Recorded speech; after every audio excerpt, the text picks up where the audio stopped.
बड़ी खबर, यूक्रेन के खार्किव में भारतीय छात्र नवीन की गोली लगने से मौत। रूसी सेना पर गोली मारने का आरोप। स्क्रीन पे दिख रही तस्वीरें एक पिता की हैं जिनका बेटा यूक्रेन में आया। आज हमारी टीम आई है सहारनपुर।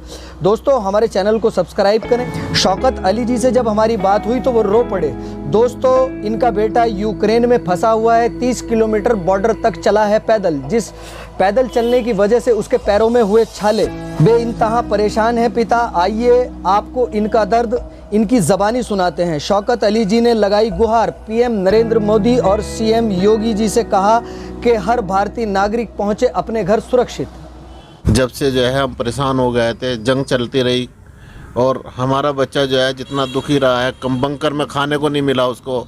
4 दिन तक बंकर के अंदर रहा है। उसके बावजूद जो है वो किस तरह ना किस तरह हमें नहीं बताया कि पैदल चला है, पैर सूज रहे हैं उसके, और दूसरी कंट्री क्रॉस कर ली। हमें इस बात का वो है, लेकिन जो है मैं इतना बड़ा आदमी नहीं हूँ, बहुत छोटा सा आदमी हूँ। 100 पैर मेरे पास तो इतना बड़ा मकान भी नहीं है जो मतलब मैं कुछ कर सकूँ। ये छोटी सी एक दुकान है जिसके अंदर मैं कारोबार करता हूँ टेलरिंग की, और जो है उसी में जो है मैं अपना बच्चों को पढ़ा रहा हूँ।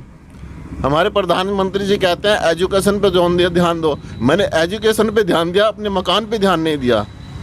इसलिए मैं यही चाहता हूँ कि वो जो है हमारी एजुकेशन, जो हमारे बच्चों की एजुकेशन छूटेगी या कोई ऐसी बात होगी, उनके लिए कुछ करे बस। जो उनके 5 साल पढ़ाई में लगे, वहाँ पे लास्ट सेमेस्टर उनका जो था कि उसका कुछ गवर्नमेंट करे जी। नहीं तो मैं तो टूट जाऊंगा। उसके बाद एजुकेशन मेरी कहाँ पे होगी? फिर मैं इतना पैसा खर्च कर चुका हूँ, उसके बाद मेरे में गुंजाइश नहीं है। बस यही मैं सोच रहा हूँ कि हमारे प्रधानमंत्री जी हमारे लिए को मदद करें, योगी जी हमारी मदद करें कि इसके बारे में सोचें और बताएं, मतलब उसके बारे में ज़रूर करें कि भाई जो गरीब आदमी है, उनके बच्चे जो पढ़ने गए थे, उनके लिए कुछ सोचना चाहिए कि भाई वहाँ से आने के बाद क्या पता जंग 1 साल चले, 6 महीने चले, फिर आना जाने के लिए बड़ी दिक्कत होगी हम लोगों को। अभी मैंने 4 महीने पहले भेजा, 3 महीने भी नहीं हुए, 3 महीने पहले पैसा लगा के उसको भेजा था। छुट्टी आया हुआ था पेपर दे के। अब मैंने भेजा है उसको 3 महीने पहले। 3 तारीख को 3 महीने होंगे, उसके पहले ये मामला हो गया।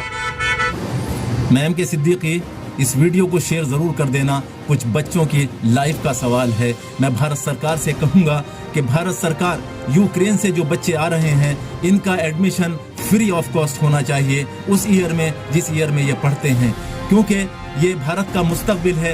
और भारत सरकार को चाहिए कि स्टेट गवर्नमेंट से कहें कि जिस स्टेट के जो बच्चे हैं उनका फ्री में एडमिशन कराया जाए, उनको फ्री तालीम मिलनी चाहिए, क्योंकि ये डरे हुए सहमे हुए बच्चे हैं। अब ये यूक्रेन जाना पसंद नहीं करेंगे। मेरी रिक्वेस्ट है सब लोगों से कि भारत सरकार पे ऊपर जोर डालिए और स्टेट गवर्नमेंट। ट्रेन में उनके रूम के नीचे ही बंकर था। जब भी बम अटैक वगैरह होते थे वे वहीं पहुँच जाते थे। उनका है ना मेन सिटी राजधानी कीव में थे वे। अच्छा। तो उनके आसपास बहुत ज़्यादा हमले हो रहे थे जी। और क्या बोलते हैं, पहला हमला जो हुआ, उनके पास ही एक एयरपोर्ट है, उस एयरपोर्ट पे बम गिरा। अच्छा। उनके 1 किलोमीटर के दायरे में बहुत सारे बम गिर रहे थे, तो वे बंकर के अंदर चले गए। फिर 4 दिन के बाद जब उन्होंने देखा कि इंडियन गवर्नमेंट एम्बेसी कुछ मदद नहीं कर रही है, एडवाइजरी जारी कर रही थी। खाली एडवाइजरी कितनी जारी होगी, सारे फॉर्म भर रखे थे भाई ने। उसके अलावा भाई ने फिर जब देखा कि कुछ नहीं, मदद नहीं होगी, फिर वे निकल गए।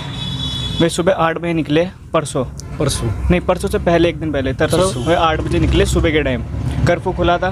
वे निकले, मेट्रो स्टेशन पहुँचे। उन्हें बस पकड़नी थी, बट बस नहीं मिल पाई, किसी कारण से बस नहीं मिल पाई। बहुत ज़्यादा वो हो रहा था, तो एक ट्रेन में वे निकले। अच्छा। 4 घंटे बाद वो ट्रेन आई स्टेशन पे। इतनी ज़्यादा भीड़ थी, इतनी ज़्यादा भीड़, हद से ज़्यादा भीड़, जाम लगा हुआ था पूरा उसके अंदर। भीड़ के अंदर बहुत ज़्यादा रश था। वे जैसे कैसे ट्रेन में चढ़ गए। चढ़ने के बाद वो जो 8 घंटे का सफ़र था वो 13 घंटे में पूरा हुआ। उन्होंने बताया कि उसके दौरान पे हमले मतलब बहुत कुछ हुआ चलते चलते। फिर बाद में ट्रेन भी चेंज करनी पड़ गई। एक जगह ट्रेन चेंज करके फिर दोबारा वे लीविया स्टेशन पहुँचे। लीविया से उन्हें जाना था हंगरी बॉर्डर पे, तो वहाँ से 250 किलोमीटर दूर था हंगरी बॉर्डर। जब वे बॉर्डर के लिए निकले तो कुछ साधन नहीं मिल रहा था, क्योंकि एक ट्रेन आने वाली थी, वो ट्रेन नहीं आ पाई। तो उस चक्कर में फिर मैं पैदल ही निकल गए कि जितना भी चल पाएंगे चल लेंगे। कितना किलोमीटर अंदाज़ा पैदल चले होंगे? कम से कम 30 किलोमीटर पैदल चले। 30 किलोमीटर पैदल चले। 30 किलोमीटर पैदल चलने के बाद उन्होंने फिर एक टैक्सी उन्हें मिली, जो उन्होंने टैक्सी की है, वो टैक्सी पड़ी उन्हें $800 में। अच्छा। जी, वो लेके गए उन्हें हंगरी बॉर्डर तक। जब वहाँ से हंगरी बॉर्डर पे पहुँचे, उसके बाद एम्बेसी वगैरह पे पहुँचे हुए, फिर रजिस्ट्रेशन वगैरह हुआ उनका। रजिस्ट्रेशन होने के बाद उन्होंने कहा कि 6 बसें लगती हैं दिन में, तो जब तक मैं पहुँचे बसें निकल चुकी थी। उन्होंने कहा नेक्स्ट डे वो बस मिलेंगी। बट उन्होंने रजिस्ट्रेशन वगैरह करा के वे अपनी टैक्सी से ही आगे निकल गए। फिर बॉर्डर तक उन्होंने छोड़ा, उसके बाद उन्होंने बॉर्डर पार किया है। बॉर्डर पार करने के बाद उन्हें ज़्यादा सुविधा मिली है। फिर मैं अपने उन्होंने एम्बेसी ने, फिर एम्बेसी की बसें जो लगी हुई थी उन्होंने उनको ले गए हैं। बॉर्डर पार करने के बाद राहत है, बॉर्डर से पहले बहुत ही ज़्यादा दिक्कत है। और उनके कई दोस्त मिसिंग भी हैं जो उनसे कांटेक्ट नहीं कर पा रहे हैं, क्योंकि वे मेन राजधानी कीव में थे ना, तो इसलिए ज़्यादा वहाँ पे दिक्कत हो रही है। तो जैसा कि भैया आप बता रहे हैं ये सारी कंडीशन, तो आप हमारे चैनल के माध्यम से भारत सरकार से कोई अपील करना चाहें? जिस तरह के आपने बताया है कुछ लोग मिसिंग भी हैं और वहाँ के हालात, लोग पैदल भी चल रहे हैं, परेशानी आ रही है, तो इसमें जो है भारत सरकार का क्या सहयोग होना चाहिए? भारत सरकार का यही होना चाहिए कि जल्दी जल्दी मदद भेजी जाए और जो बच्चे वहाँ पे मिसिंग है या रह गए हैं, जो कीव और खारकीव के अंदर है, मेन सिटीज़ के अंदर, उनको जल्दी जल्दी निकाला जाए। और दूसरी बात यह है कि जब हमारा बच्चा लास्ट ईयर कर रहा है, उसके लिए क्या मदद होएगी, हम क्या कर सकते हैं उसके लिए? तो देख सकते हैं आपके एक पिता जो होता है किस तरह से जो है उनके आंसू जारी हो चुके हैं सिर्फ बच्चे के लिए। 4 साल की मेहनत और मुशक्क़त के बाद वहां पर युद्ध के हालात हुए और बच्चों को आना पड़ा। बच्चों के ये 4 साल बर्बाद हो गए हैं। भारत सरकार इसके बारे में क्या कहती है? ये फाइनल ईयर है, लास्ट ईयर है, इसमें इतनी परेशानी है कि परिजन जो है मतलब उनकी आंखों से आंसू नहीं रुक रहे हैं।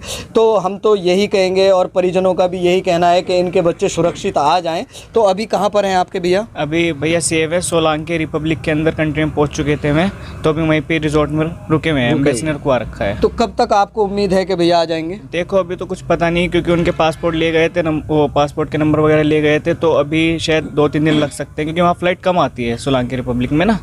अभी बहुत भी बच्चे हैं उनसे पहले जो आए हुए हैं, तो शायद 1-2 दिन लग जाए। 1-2 दिन लग जाए, चलिए ठीक है। बाकी वो तो आ ही रहे हैं, लेकिन ये है कि इतने बच्चे वहाँ पर फंसे हुए हैं, इतनी परेशानियों का सामना करना पड़ रहा है और इस तरह की वीडियो आ रही हैं कि एक ये तो पिता हैं, इनकी आंखों में आंसू हैं, एक नॉर्मल आदमी की आंखों में आंसू आ जाते हैं इस तरह की कंडीशन और कैफियत देख के। तो बने रहें आप हमारे साथ।